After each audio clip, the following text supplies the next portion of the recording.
Hey everybody, this is Dave. Slipped home from work and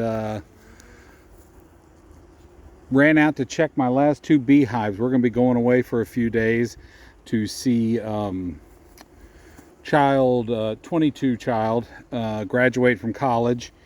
Thankfully, she's been in her dorm studying and not being a rabble rouser or protester, so hopefully we won't have any issues on that front.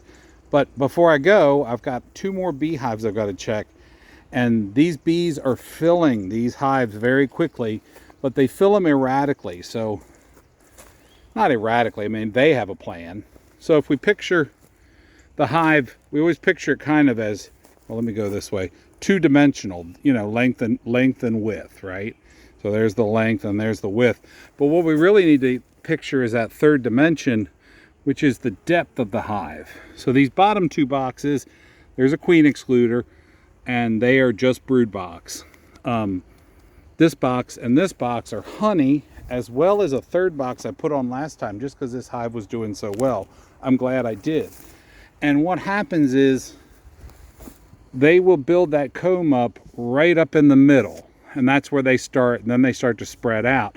But as they're doing that, they start feeling cramped. I did a video on this last year, but we're going to do one again, and it's checkerboarding. And checkerboarding is, so I've taken out, these are a couple of the end frames that were in this top box. See how they're empty, but yet the frames in the middle are full. And we're gonna arrange those so to kind of trick the bee into thinking they have more space, because they'll get condensed here in the middle, they'll get packed in, and they will think that they don't have room to grow. And so what we're going to do is, I'm doing this all one-handed, and my son isn't going to who does all my video editing, isn't probably going to have time to edit this. So I'm trying to kind of get it done. Okay, so see this hive? Yeah, they're working on that hive, drawing it out right now. You can see where it's sort of drawn out in places, but not in others. This side's totally not drawn out. So we're going to take that one, and I'm going to move it over just a hair so that I can get to this one. And this one is packed full of honey. Oh my gosh, it's so heavy. Okay, so yeah, we've got 2/3 or so, maybe 3/4 capped honey, as well as uncapped honey. This side is full of uncapped honey. So you're going to get a close-up, because I got to use two hands. And what we're going to do, okay, there. We've moved that one from the middle, and we've moved it over to this edge. And now we put that next one that did not have a lot of honey built up on it. After that, and I think you're going to start to you get the idea of what checkerboarding means, because we're going to alternate empty honey, full of honey, empty honey, full of honey, empty. These last few will be empty, and then what we'll do is take these ones out of the next box that are full, and we can see that we've got we got 1, 2, 3, 4, 5, 6 frames here that are quite full of honey. Probably not done, probably not fully capped, but they've got plenty of honey on them. We're going to get rid of this comb on the top, this burr comb that they've filled in the spaces with so that the boxes don't get glued together.